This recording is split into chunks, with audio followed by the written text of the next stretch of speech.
इधर Ramban assembly constituency से एक बड़ी खबर निकलकर सामने आ रही है कि जहां पर जम्मू कश्मीर नेशनल कॉन्फ्रेंस के district vice president Arjun Singh Raju ji को अलायंस की टिकट मिलने जा रही है। फिलहाल आपको बता दें कि यह सोर्सेस की जानकारी है और क्या कुछ रिपोर्ट है, आप तक पूरी जानकारी पहुंचाने की कोशिश करेंगे। जिस तरह से आप सभी जानते हैं कि जम्मू कश्मीर के अंदर alliance Jammu Kashmir National conference और इंडियन नेशनल कांग्रेस का चल रहा है। कई ऐसी सीटों पर, कहीं ऐसे जम्मू कश्मीर के अंदर कहीं ऐसे असेंबली कॉन्स्टिट्यूंसीज पर जो है वो उथल पुथल भी हुआ, लेकिन रामबन के अंदर क्या कुछ चल रहा है तफसील बताने की कोशिश करेंगे।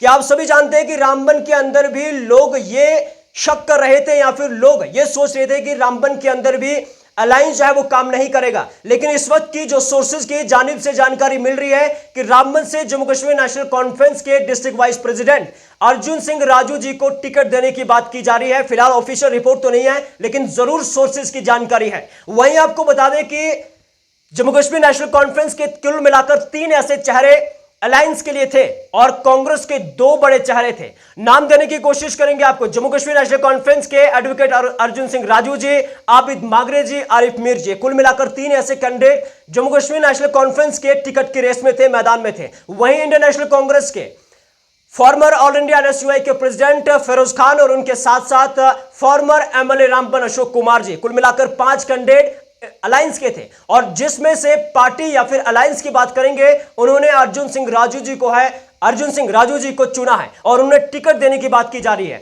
और कब तक ऑफिशियल रिपोर्ट आएगी उस रिपोर्ट को भी आप तक पहुंचाने की कोशिश करेंगे। लेकिन फिलहाल यह कंफर्म हो चुका है कि रामबन असेंबली कॉन्स्टिट्यूएंसी से जम्मू कश्मीर नेशनल कॉन्फ्रेंस को मौका दिया जा रहा है और इंडियन नेशनल कांग्रेस अलायंस में उनका सपोर्ट करेगी। वहीं आपको बता दें कि भारतीय जनता पार्टी का क्या कुछ स्टेटस रामबन असेंबली कॉन्स्टिट्यूएंसी से है। कल भी हमने खबर चलाई थी भारतीय जनता पार्टी को लेकर, जहां पर यह बताया जा रहा है कि सोर्सेज की जानिब से कि राकेश ठाकुर जी को भारतीय जनता पार्टी जो है वो टिकट दे रही है। और जहां दूसरे कैंडिडेट वहां से थे, दूसरे जो कंटेस्टर वहां पर थे जो टिकट की रेस में थे, माफ कीजिएगा, वो एडवोकेट सुरेश सिंह परिहार जी भी थे।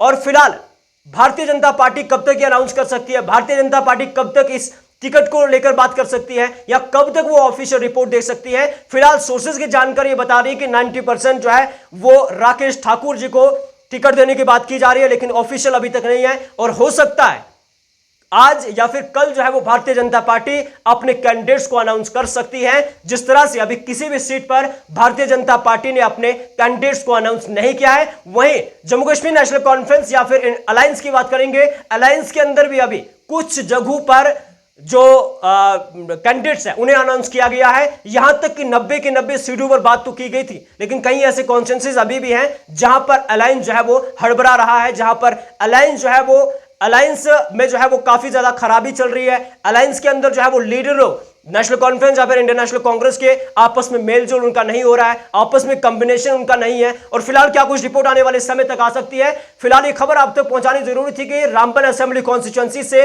अर्जुन सिंह राजू जी को अलायंस को लेकर जो है वो टिकट देने की बात की जा रही है। और ऑफिशियल रिपोर्ट जब तक आएगी तब तक वो ऑफिशियल रिपोर्ट भी आप तक पहुंचाने की कोशिश करेंगे। वैसे आपको क्या लगता है कि पार्टी का कितना सही फैसला हो सकता है रामबन असेंबली कॉन्स्टिट्यूएंसी के लिए, रामबन के लोगों के लिए? कमेंट बॉक्स में अपनी राय जरूर दें।